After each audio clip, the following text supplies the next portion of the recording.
Today is still the 27th of October. Going to bring you Saturn in Capricorn, as I think it's going to be a very critical move.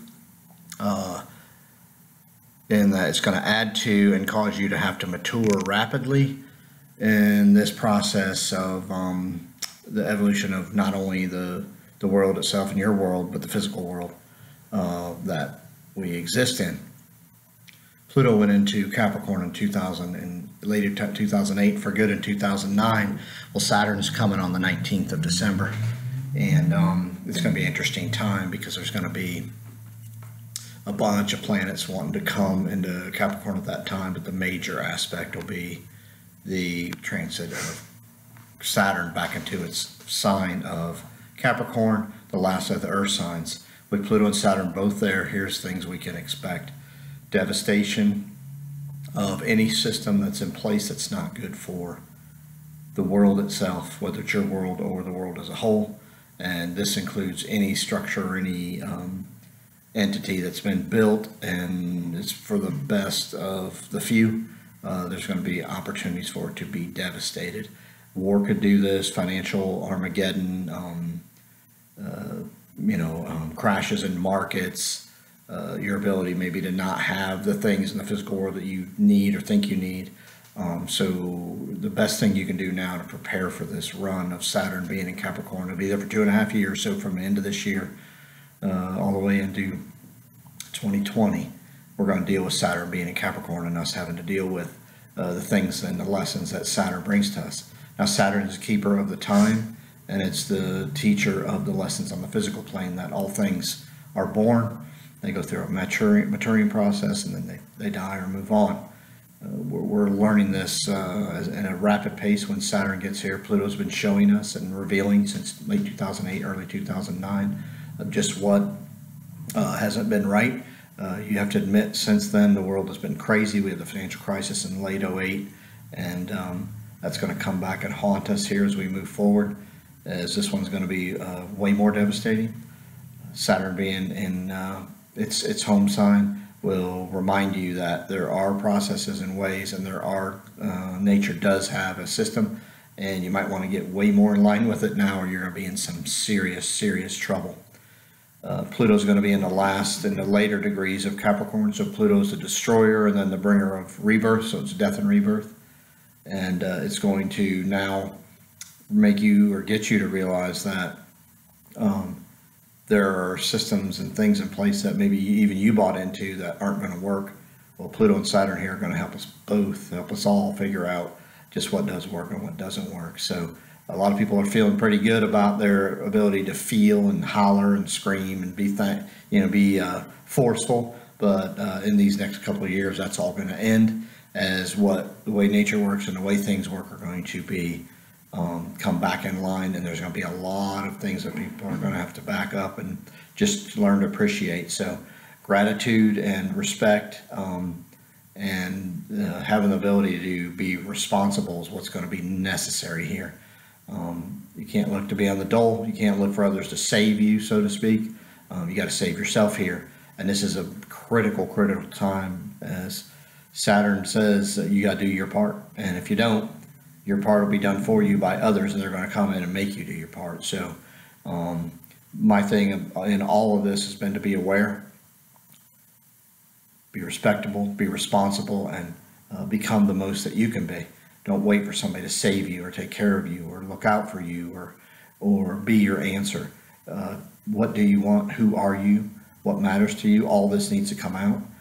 In May, Uranus is going to go into Taurus. It's in another Earth sign, and that's going to bring us the different values that are going to be represented, because it's going to trine the Sun and the Saturn and Pluto by sign.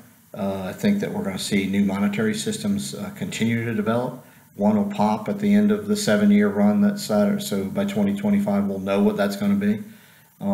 But during this time, we're really going to have to start figure out how and what we've done up to now, and how that doesn't work, how it does work, and we're going to have to improve. So anything that doesn't work or isn't for the better of all, we're going to need to change. Now, a lot of people may go by the wayside here. There'll be a lot of restriction, a lot of things that have to be worked very hard on And so as this Saturn and Pluto transit through Capricorn show us that there is a way, we're going to want to be really careful as we move forward. There's some other things that I think will happen. The home will change tremendously over the next 2.5, 3 years. Where you live, how you get your food, what you do for food is going to change. It's already been changing, but the rapid change will happen. Outer space will be, I think, incorporated, and just how much is known and what's out there, I think, will be more incorporated in the mainstream.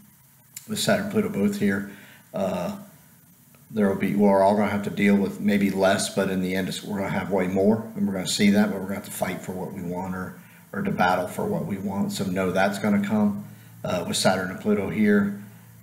The big structures that have developed and maybe put themselves in play and look like they're dominating are going to start to lose. It's up to us to find maybe what they did well, what they didn't do well, and then incorporate a better plan as we move forward. This transit is very rare to have Saturn and Pluto in Capricorn, so at the same time. So what I'm telling you is this is like a once in a many lifetime opportunity to change and make things better for all. As Uranus goes into Taurus in May of 2018, we can bring some stability back and lay the groundwork for many years to come. So this is going to be a critical time. This Saturn transit through Capricorn is the maturing of the human race. It's the getting back in line with how nature truly works, and quit trying to say we can manipulate, because we can almost do what we want, but what's the energy spent, and what's the results, and what do you get back from it? Again, it's being more practical and getting more in line and doing your part. Saturn asks us to be responsible. If you cannot do that or don't do that, you're going to be on the wrong end of a system that's going to really want to control you, because that system is going to say, I have to control because we've been out of control. And you're going to start hearing that message more and more. I'm here to tell you it's not you. The system created the scenario, and it's up to us to get out of it, but it's got to come from the individual to do it. This is the point where you must do that work. So I wish you the best. There should be a lot of questions. There should be a lot of information about Saturn and Capricorn. Get out there and find whatever you can, but the biggest thing you can do is one foot in front of the other. It's a 2.5-year process. You may not see the results and the changes immediately. Usually with Saturn there, you get the opposite effect, where as you start to change, the resistance shows itself mightily initially, but as you go, the resistance weakens, and if you stay the course and you really are in line with nature, you'll end up okay. So the key here will be to do that, do your part, be responsible, and look at it from a perspective of I can learn, I can mature, I can become something so much more here, because that is the opportunity. This is going to be a doozy, and there's a lot of change. There's going to be a lot of people with a lot less moving forward, and you're going to have to learn that maybe the things that you had in excess weren't what you needed anyway. And that's really always a lesson here, as we have to learn with Saturn, and Saturn being in Capricorn, it's about anything physical. So get back in line with nature and make this thing work for you, not against you. Good luck.